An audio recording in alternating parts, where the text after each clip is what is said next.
अस्सलाम वालेकुम नाजरीन। आपको अभी हाल ही में इंडिया का एक तमाशा पता चला होगा, कबूतर वाला तमाशा। जो उन्होंने कहा कि हमने आईएसआई का एक जासूस कबूतर पकड़ा है जो जासूसी करने के लिए आया था। अभी हम इस तमाशे से नहीं निकल पाए थे कि एक और तमाशा सामने आ गया। इससे आप अंदाज़ा कर लें कि इंडियंस को ऐसी सूरत हाल पेश आए तो वो उसका इल्ज़ाम भी पाकिस्तान पर लगा देते हैं। इंडिया की टॉप इंटेलिजेंस एजेंसीज़ के लोग आते हैं, कबूतर की इंस्पेक्शन करते हैं और उसके नीचे जो नंबर लिखा है उसको कहते हैं कि हम इसको डिकोड करने जा रहे हैं। ये तमाशा अभी ख़त्म नहीं हुआ था कि उन्होंने इल्ज़ाम लगा दिया कि पाकिस्तान ने लोकस्ट यानी टड्डी दल को इंडिया भेजा है। अब ये टड्डी दल पाकिस्तान के मेजर हैं, कर्नल हैं और आईएसआई के एजेंट हैं वगैरह वगैरह। इंडियन मीडिया पर इतनी बेशर्मी वाली रिपोर्टिंग दुनिया की तारीख में कभी नहीं हुई होगी। मज़ीद डिस्कस करने से पहले एवरीडे टीवी को सब्सक्राइब करें, इस वीडियो को लाइक करें और बेल यानी घंटी के बटन को ज़रूर दबाएं। नाजरीन, आप अंदाज़ा कर लें कि पाकिस्तान मीडिया में पिछले 1-1.5 साल से टड्डी दल वाला मामला चल रहा है कि ये परेशानी बन जाएगी। और फिर ये भी बताया गया कि ये कैसे अफ्रीका, अरब ममालिक, यमन, ईरान और उसके बाद पाकिस्तान और इंडिया में आ गया है। और इंडिया के अंदर तो सूरत हाल इतनी ख़राब है, पिछले 1 साल से इसकी रिपोर्ट्स भी सामने आ रही हैं कि सूरत हाल ख़राब होने जा रही है और कहत की सूरत हाल बनने जा रही है। अब ज़रा आप इन बेशर्मों की रिपोर्टिंग देखें तो फिर आपको अंदाज़ा होगा कि क्या करने जा रहे हैं। और इतना बड़ा ख़तरा है कि अल्लाह ना करे, लेकिन इससे शायद दोनों ममालिक कहत का शिकार हो जाएं। और वो हदीस याद रखें जिसका मफ़हूम है कि दज्जाल जहाँ चाहेगा बारिश बरसाएगा, जहाँ चाहेगा कहत नाज़िल करेगा और जहाँ चाहेगा खुशहाली लेकर आएगा। अब एक भारतीय टीवी प्रोग्राम में एक एंकर कह रहा है, उसका लेवल चेक करें ज़रा, एंकर जो बना हुआ है उसका लेवल क्या है। उसके अल्फाज हैं कि जो सबसे कमज़ोर हो और लुटा पुटा हो उसको कहते हैं पिद्दी। जैसा कि कहावत है, क्या पिद्दी और क्या पिद्दी का शोरबा। और जो उससे भी कमज़ोर हो उसको कहते हैं टड्डी। वही छोटा सा टड्डी जो अब पूरे पाकिस्तान के लिए मुसीबत बन चुका है। जो पाकिस्तान कहता है कि हम भारत से जंग करेंगे, वो टिड्डियों के हमले से ही हार चुका है। पाकिस्तान में टिड्डियों के हमले से एमरजेंसी लगी हुई है और हालत ये है कि वहाँ के वज़रा कह रहे हैं कि अनाज तो हमारे पास है नहीं, टमाटर प्याज इतने महंगे हैं कि हम पाकिस्तानी ख़रीद नहीं सकते। तो पाकिस्तानियों, एक और काम करो कि टिड्डी की बिरयानी बनाकर खाओ। तुम्हारे बिके हुए मुल्क के पास कोई आतंकी भी नहीं बचे, क्योंकि सबको हमने सूली पर चढ़ा दिया है।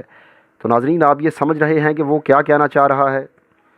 इसके अलावा उसने कहा कि पाकिस्तान अब टिड्डियों को आतंकी बनाकर भारत भेज रहा है, क्योंकि आधे पाकिस्तान पर टिड्डियों का कब्ज़ा हो गया है और कश्मीर की तरफ आंख उठाने वाला पाकिस्तान कराची की टिड्डियों से भी नहीं बच पा रहा। और ऐसे कमज़ोर पाकिस्तान से भारत पूछता है कि दोस्तों, क्या अब भी टिड्डियों वाली साजिश कर रहा है पाकिस्तान। भारत को धमकी देने वाला पाकिस्तान क्या टिड्डियों से हार गया, और क्या हिंदुस्तान के हमले से बचने के लिए टिड्डियों का रोना रो रहा है, और क्या पाकिस्तान टिड्डियों के सहारे अब हिंदुस्तान से लड़ेगा। ये एक एंकर का मेंटल लेवल चेक करें, और वो एंकर बना हुआ उनके टीवी प्रोग्राम में बैठा है और अपनी राय दे रहा है। जब इस तरह के एंकर्स होंगे तो वो क्या मुल्क होगा और क्या उनका मीडिया का लेवल होगा। इसके अलावा इसी तरह का एक और एंकर है, उसका मेंटल लेवल चेक करें। वो कह रहा है, अपने बोगस का इजहार ऐसे करता है कि छोटे छोटे कीड़े यानी टिड्डियाँ देखने में तो छोटे हैं, लेकिन पाकिस्तान के लिए वो गैर रवायती हथियार हैं। पाकिस्तान के 38% हिस्से पर इस वक्त टिड्डियों का कब्ज़ा है। पाकिस्तान की हालत तो ये है कि वहाँ पहले ही खाने को कुछ नहीं बचा, और जो बच गया वो टिड्डियाँ खा रही हैं। उन्होंने ये दावा भी किया कि पिछले साल के अगस्त में पाकिस्तान पर मक्खियों ने कब्ज़ा कर लिया था और अब पाकिस्तान टिड्डियों से तबाह हो रहा है। लेकिन इनके बकौल पाकिस्तान यहाँ पर भी साजिश कर रहा है कि जिन टिड्डियों के हमले से वो खुद नहीं बच पा रहा, उन्हीं टिड्डियों को भारत भेज रहा है। यानी उसके कहने का मतलब ये है कि वो टिड्डियाँ पाकिस्तान के कहने की पाबंद हैं, जो पाकिस्तान को तो नुकसान दे रही हैं, लेकिन पाकिस्तान के कहने पर ही वो भारत में दाखिल हो रही हैं। इसके अलावा उसने अपने बोझ का इजहार किया है कि पाकिस्तान कराची को तो नहीं बचा पा रहा और कश्मीर की बात कर रहा है। पाकिस्तान के सिंध और पंजाब से निकलकर टिड्डियों का हमला कराची तक पहुंच गया है, और पाकिस्तानी वज़ीर आज़म इमरान खान को ख्वाब में भी टिड्डियां दिखाई देती हैं। जो पाकिस्तान भारत को गैर रवायती जंग की धमकी देता है, वो टिड्डियों के हमले से बेहाल हो गया है।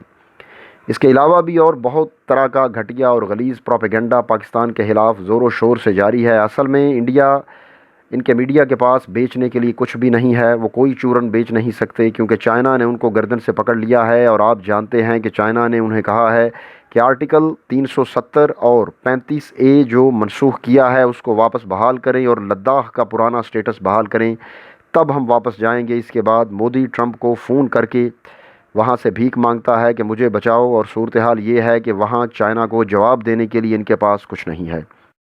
लेकिन दूसरी तरफ अगर पाकिस्तान के हवाले से देखा जाए तो उनके पास हर तरह की बेशर्मी करने के लिए एंकर्स मौजूद हैं, और ये इल्ज़ामात लगाने वाले कुछ एंकर्स ऐसे हैं जिनके ख़िलाफ़ उनके मुल्क के अंदर मुकदमात दर्ज हैं कि उन्होंने इंडियन मुसलमानों पर बेबुनियाद इल्ज़ामात लगाए हैं। लेकिन ऐसे एंकर्स की रेटिंग बहुत ज़्यादा है क्योंकि कट्टर हिंदू उनको बड़े शौक़ से सुनते हैं। इंडिया में बुनियादी तौर पर हिंदुओं में दो ग्रुप बन चुके हैं, एक वो जो तमाम मज़ाहब का एहतराम करते हैं और अपने मज़हब पर अमल करते हैं, और दूसरे वो हैं जो इंतहा पसंद हैं और कहते हैं कि भारत सिर्फ़ हिंदुओं का मुल्क है और यहाँ पर हिंदू राज होना चाहिए। वही लोग ऐसे एंकर्स को सुनते और देखते हैं और उनकी रेटिंग को बेहतर बनाते हैं। इन बातों से अंदाज़ा लगा लें कि इनके पास पाकिस्तान के ख़िलाफ़ करने को कुछ नहीं है, और उन्होंने टड्डी दल भेजने का इल्ज़ाम भी पाकिस्तान पर लगा दिया है। वही टड्डी दल जो खुद पाकिस्तान को नुकसान दे रहा है, यानी उनके बकौल यही पाकिस्तान के अफसरान हैं, ISI के एजेंट हैं और यही सब कुछ हैं वगैरह वगैरह। तो इनका मेंटल लेवल इनके एंकर्स का चेक कर लें और देख लें कि वहाँ पे कुदरती तौर पे भी कोई नुकसान हो तो उसका इल्ज़ाम पाकिस्तान पर लगा दिया जाता है। दोस्तों, एवरीडे टीवी को सब्सक्राइब करना ना भूलें, वीडियो को लाइक करें, शेयर करें और कमेंट सेक्शन में अपनी राय का इजहार करना ना भूलें।